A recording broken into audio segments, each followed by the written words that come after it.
sekalian, ini ada berita menarik dari Mahfud MD soal pengganti Gibran Rakabuming. Andai Gibran dimakzulkan, sekali lagi, andai Gibran dimakzulkan. Siapa 4 pengganti tersebut? Ada nama Anies Baswedan, ada Ganjar Pranowo, ada Puan Maharani, ada AHY atau Agus Harimurti Yudhoyono. Siapa yang akan dipilih oleh Prabowo kalau Gibran dimakzulkan? Saya tidak akan membahas posibilitas Gibran dimakzulkan. Itu nanti bagian lain. Tapi saya ingin bicara tentang alternatif pengganti ini. Nah, sebelumnya saudara sekalian, kita bacakan dulu berita soal ini. Oke. Sebagaimana dilansir hukamanews.com. Gibran terancam dimakzulkan, Mahfud MD ungkap 4 nama pengganti yang bikin politik makin panas. Oke. Langit politik nasional kembali diselimuti awan gelap. Luar biasa. Polemik soal posisi Wakil Presiden Gibran Rakabuming Raka kini semakin menguat dan tak lagi sekadar jadi obrolan di belakang layar. Sorotan publik makin tajam usai munculnya desakan pemakzulan secara terbuka dari para jenderal purnawirawan TNI. Isu ini seolah mengonfirmasi bahwa stabilitas politik pemerintahan belum benar-benar kokoh. Meskipun Presiden Prabowo baru saja mulai menjalankan masa kepemimpinannya. Bukan hanya isu integritas, tuduhan soal cacat konstitusional dalam proses pencalonan Gibran pun kembali diangkat ke permukaan.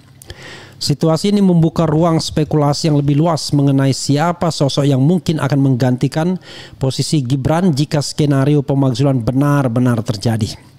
Mantan Menko Polhukam yang juga pakar hukum tata negara Mahfud MD ikut bersuara menanggapi isu yang tengah bergulir kencang ini.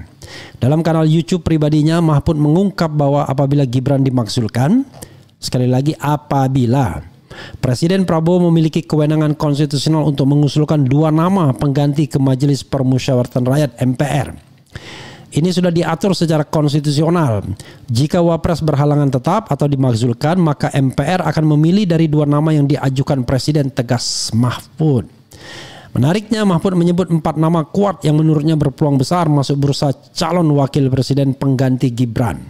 4 tokoh tersebut ialah Agus Harimurti Yudhoyono, AHY, Puan Maharani, Ganjar Pranowo, dan Anies Baswedan. AHY dinilai sebagai figur muda yang mewakili kekuatan Demokrat dalam koalisi, meski Mahfud menyebut ia belum menjadi figur sentral.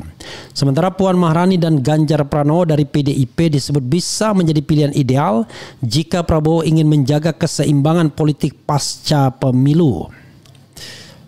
Kemudian, namun penyebutan nama Anies Baswedan sontak mengejutkan publik. Pasalnya Anies merupakan lawan politik utama Prabowo Gibran di Pilpres 2024 dan saat ini tak berada dalam struktur partai politik manapun. Mahfud menyebut peluang Anies kecil namun tak menutup kemungkinan jika kompromi besar menjadi jalan yang dipilih Prabowo. Kalau ingin membangun keseimbangan politik bisa jadi Puan atau Ganjar yang dari PDIP lah, ungkap Mahfud sambil memberi isyarat saat soal kemungkinan arah kompromi politik yang tengah dipertimbangkan. Ketegangan politik makin meruncing setelah Forum Purnawirawan Prajurit TNI resmi mengirimkan surat desakan pemakzulan ke 3 lembaga tinggi negara, DPR, MPR, dan DPD. Surat tersebut bertanggal 26 Mei 2025 dan ditandatangani oleh 4 nama besar dari kalangan militer, yaitu Jenderal Purnawirawan Fahrul Razi, Marsikal TNI Purnawirawan Hanafi Asnan, Jenderal TNI Purnawirawan Tiasno Sudarto, Laksamana TNI Purnawirawan Slamet Subianto. Dalam pernyataan mereka, para purnawirawan ini menyoroti putusan Mahkamah Konstitusi yang meloloskan Gibran sebagai cawapres yang disebut cacat secara hukum karena diputus oleh pamannya sendiri Anwar Usman. Lebih jauh, mereka juga mempertanyakan kapasitas dan kelayakan Gibran sebagai mantan wali kota Solo yang dianggap minim pengalaman serta belum teruji dalam panggung nasional. Jika langkah ini berlanjut, maka pemilihan calon wapres pengganti akan menjadi titik krusial yang bisa mengubah arah politik nasional dalam waktu cepat. Apakah ini pertanda munculnya koalisi baru? Wah, luar biasa, ada tanda tanya. Ataukah ini hanyalah strategi tekanan dari pihak-pihak yang ingin merebut kembali pengaruh? Yang jelas publik kini sedang menyaksikan babak baru dalam dinamika kekuasaan di Republik ini, dan nama Gibran kini berada di tengah pusaran badai yang belum tahu kapan akan reda. Sobat Era sekalian, banyak hal yang bisa kita analisis dari pernyataan Mahfud MD ini. Apakah Prabowo mau melengsarkan Gibran? Kita tidak bahas itu dulu. Yang kita bahas adalah pernyataan Mahfud, siapa pengganti Gibran seandainya dilengsarkan. Seandainya, lagi-lagi seandainya. Maka ini menarik, ya. Maka analisis saya adalah mengatakan begini. AHY kecil. Kemudian Puan Maharani kecil. Gibran kecil. Anies kecil. Oh, kok kecil semua? Nah, bergantung pada yang bergantung ini ya. Oke, saya akan lanjutkan. Sebelumnya saya ngopi dulu ya. Kopi Turki. Bismillahirrahmanirrahim. Kemanisan ya. Saya kasih madu, ternyata manis betul, tapi lumayan lah. Karena manisnya manis madu ya. Jadi sobat Era sekalian, tutup lagi ya biar masih panas. Siapa wakil presiden itu sangat bergantung bagaimana visi sikap Prabowo di 2029 atau 2028 atau 2027 sebelumnya, karena pencalonan itu kan sudah mulai ribut-ributnya akhir 2027. Akhir 2027 orang udah mulai ribut. Bayangkan sekarang baru 2025 udah ribut lagi siapa yang menjadi calon presiden. Luar biasa Indonesia ini ya. Karena saya ingat Anies Baswedan dicalonkan itu ya pada bulan Oktober 2022 kan. Sebagai calon presiden dari Partai Nasdem. Artinya 1,5 tahun sebelumnya. Nah, pertanyaan yang paling krusial adalah apakah Prabowo Subianto mau mencalonkan diri lagi sebagai Presiden Republik Indonesia masa jabatan 2029-2034. Prabowo mengatakan, nanti saya akan lihat sekitar tahun 3 tahun menjabat atau 4 tahun menjabat. Kalau saya berhasil, maka saya akan mencalonkan lagi. Tapi kalau tidak berhasil, saya tidak akan calonkan lagi. Pertanyaannya bro, ukuran berhasil dan tidak berhasilnya itu di mana? Kalau diletakkan pada diri sendiri, jarang sekali orang mau mengakui kegagalannya. Hari ini saja Prabowo mengaku berhasil, padahal pertumbuhan ekonomi di bawah 5%. Bandingkan dengan 8% targetnya. Baru kuartal pertama sih, tapi kan tidak mengatakan gagal atau belum berhasil. Dan juga para menterinya dianggap berhasil semua. Tidak akan ada reshuffle. Oke. Tetapi itu too soon ya untuk menilai. Terlalu cepat. Karena itu asumsi saya sajalah. Udah, Prabowo pasti mau nyalon lagi. Sepanjang dia sehat. Yang bisa menghalangi dia bukan pikiran objektif. Tetapi sesuatu yang dia tidak bisa elakkan lagi. Bukan pikiran. Tetapi apa? Kondisi raga. Itu saja. Kalau dia masih sehat, go ahead. Tapi jangan lupa, sekarang Prabowo makin sehat. Kenapa? Karena jabatan presiden sudah di tangan dan dia sudah sedang menikmati.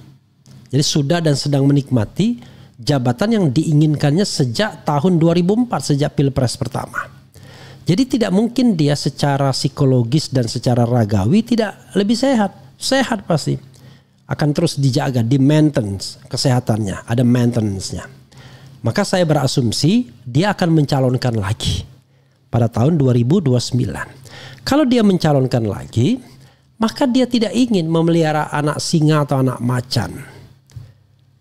Nama-nama yang disebut itu adalah anak singa atau anak macan. Dan pada 2029 mereka sebenarnya sudah melewati puncak kematangan. Karena puncak kematangan Anies itu di 2024 kemarin. Ganjar juga begitu.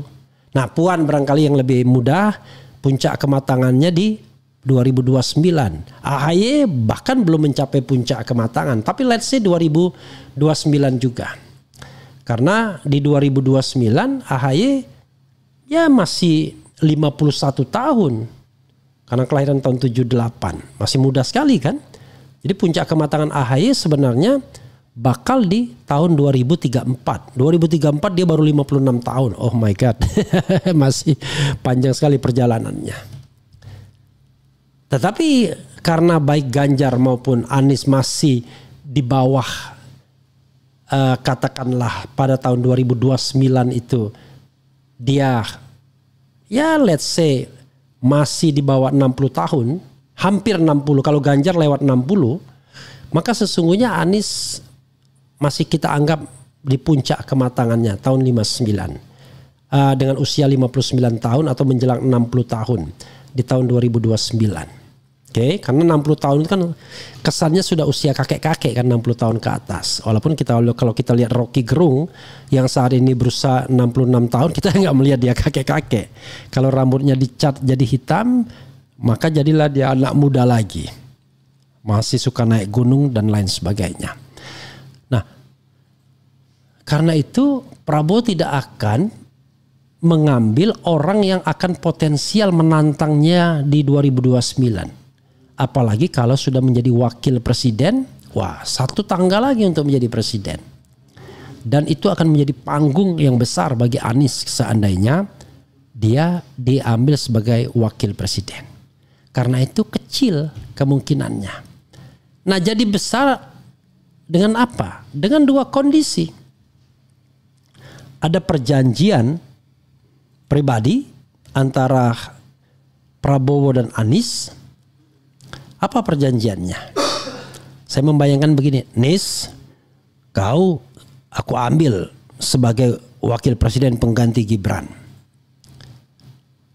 Tetapi lihat sinyal saya ya menjelang 2029.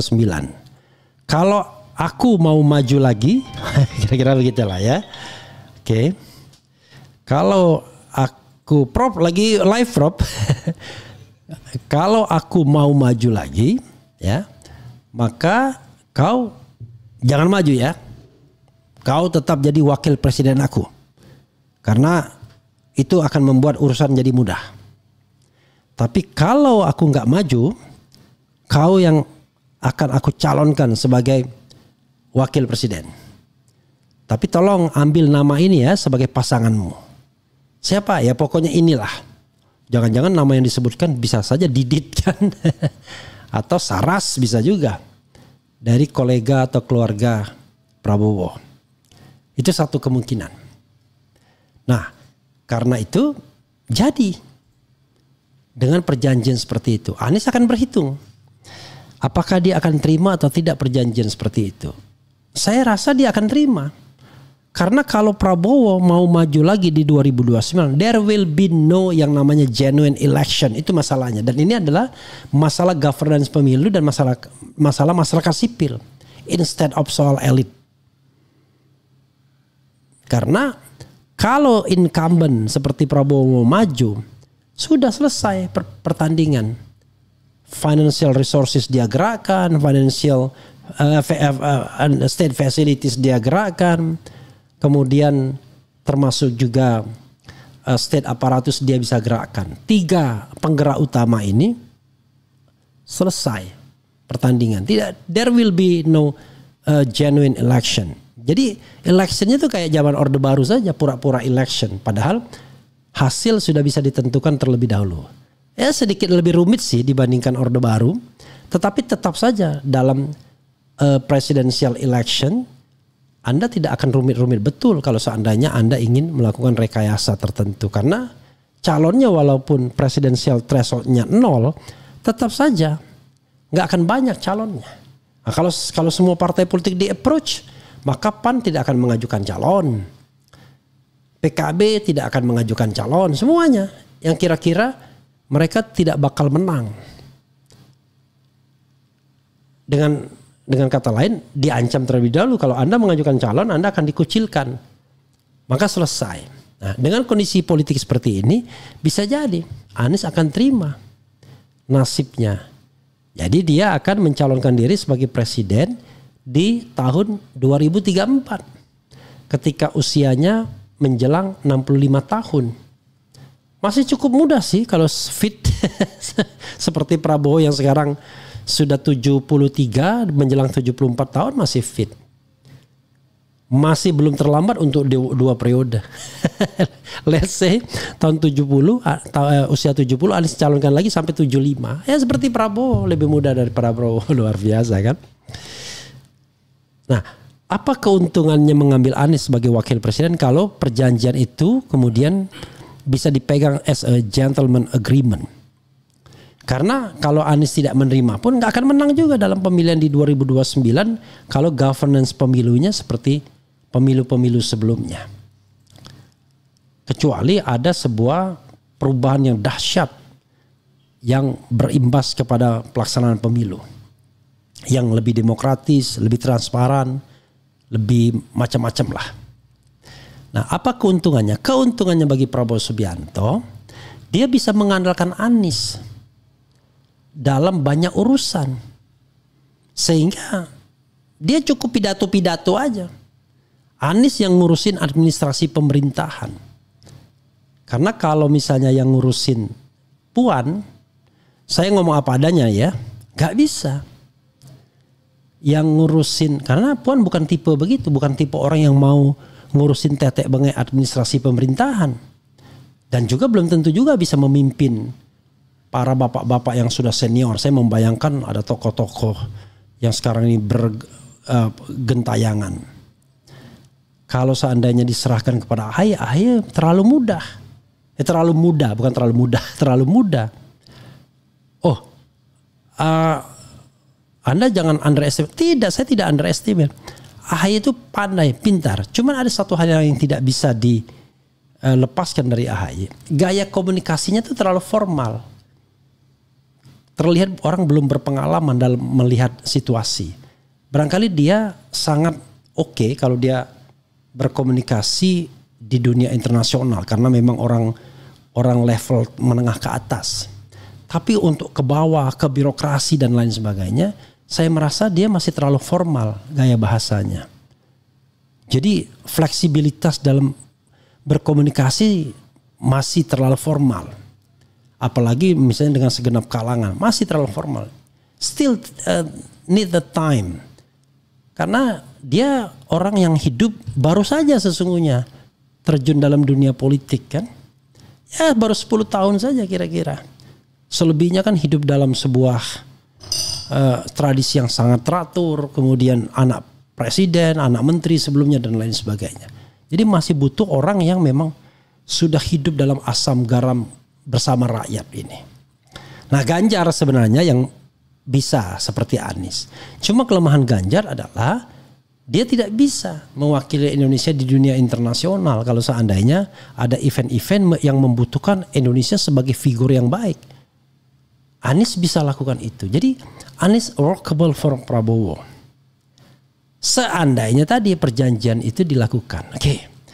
Bagaimana dengan pendukung-pendukungnya? Nah, kalau seandainya didukung oleh Ganjar, AHY dan lain sebagainya, maka sesungguhnya Prabowo tidak menambah basis dukungannya. Kenapa? Karena pendukung AHY sudah terserap. Pendukung PDIP atau pendukung Puan atau Ganjar itu tidak benar-benar menjadi oposisi dari pemerintahan Prabowo. Mereka kan oposisinya oposisi Gibran Rakabuming Raka dan terutama ayahnya. Tapi tidak beroposisi terhadap Prabowo secara diametral. Bahkan Prabowo dan Mega ya fine-fine aja. Entah kalau kemudian ketika Anies dimajukan tiba-tiba mereka beroposisi. Tapi kalaupun mereka beroposisi tidak akan kuat. Karena cuma satu partai. Karena Anies kalau dia masuk dan kemudian menjadi bagian dari pemerintahan Prabowo, sudahlah. Orang-orang yang tadinya berpikir tentang Prabowo mania, Prabowo Jokowi atau Jokpro, udah tetap ke Prabowo. Termasuk Kodari. Halo Kod. Udah dia akan tetap memilih Prabowo. Dia tidak akan memilih Jokowi. Tidak akan memilih orang yang tidak lagi berkuasa. Ya kan? Kecuali Jokowi punya kekuatan yang maha dahsyat. Ada uang ribuan triliun di kantongnya, itu barangkali masih. Tapi kalau orang tidak berkuasa lagi, kemudian Gibrannya sudah dimakzulkan, udahlah siapa yang hari ini ngaku cinta Jokowi dan lain sebagainya, balik ke Prabowo semua. Kan mereka kan sekarang berusaha terus memepetkan Prabowo dan Jokowi agar jangan terpisah. Karena bagi mereka kalau terpisah, mereka akan kehilangan sebagai pendukung atau pemilik saham utama. Nah sebaliknya, kalau seandainya nanti Anies yang masuk, maka Anies yang akan menambah peluru di situ. Maka secara teoritis akan terjadi persatuan golongan Islam dan golongan nasionalis. Jadi basis Prabowo hari ini itu bukan golongan Islam, tapi golongan nasionalis. Yang dulu pada tahun 2014, 2019 memusuhinya. Karena mereka lebih memilih Jokowi. Golongan nasionalis, golongan Islam, sokol ya, saya katakan sokol ya, disebut begitulah. Itu di Anies. Dan mereka masih tetap di luar pemerintahan, mengkritisi pemerintahan Prabowo, terutama dari sisi kehadiran Gibrannya. Untuk Prabowo ya menjadi faktor yang bukan menjadi the common enemy sampai saat ini. Masih menjadi faktor yang a big question. Nah, menarik kan ini. Cuma sekali lagi saya kira akhirnya bukan suara rakyat bro yang menentukan. Suara elit saja. Saya membayangkan ya mereka ketika disodorkan Anies ya nggak akan keberatan. Karena sepanjang yang minta Prabowo. Ngomong sama PKS enggak akan keberatan PKS. Ngomong sama PKB diancam-ancam sedikit, barangkali PKB melipir juga, tetap oke. Sama Zulhas sebelum ditanya akan setuju. Sama siapa lagi? Surya Paloh. Surya Paloh ini agak a big question juga, walaupun dia mendorong Anies sebagai sebagai presiden, tapi barangkali ketika dipasangkan sebagai wakil Prabowo belum tentu juga loh dia mau. Karena dia mengkhawatirkan justru Anies itu akan digerindrakan nanti ujung-ujungnya, kan itu yang dia khawatirkan. Sehingga Gerindra menjadi partai yang kuat. Tapi kalau terpaksa ya oke juga. Kepada siapa lagi? Kepada AHY nggak ada pilihan lain. Kecuali Demokrat mau menjadi oposisi. Kan nggak akan berani menurut saya. Karena tadi AHY sudah mendapat jabatan. Selesai perjuangannya. Karena AHY bukan orang yang siap untuk menjadi oposisi. Sepertinya seperti itu. Kan ada orang yang jabatan itu menjadi bagian dari hidup dirinya. Sehingga nggak mungkin dia menjadi oposisi. Nah, walaupun Demokrat pernah menjadi oposisi pada hampir 10 tahun. Tapi kan ujung-ujungnya masuk juga dia ke lingkaran itu. Karena itu menurut saya ketika sudah masuk nggak mungkin keluar lagi. Jadi kalau Prabowo menghendaki, tapi saya tetap katakan sulit semuanya ini. Dan jangan katakan berapa bulan ini, belum. Karena kalau beberapa bulan ini tidak ada insentif. There will be no political incentive menurut saya. Tetapi itu dipegang sebagai kartu. Kalau macam-macam, nah kita makzulkan. Sementara kalau Jokowi mau menjalin kekuatan dengan PSI-nya, berharap kemudian Gibran menjadi calon presiden di 2029. Maka saya ingin mengatakan begini ya.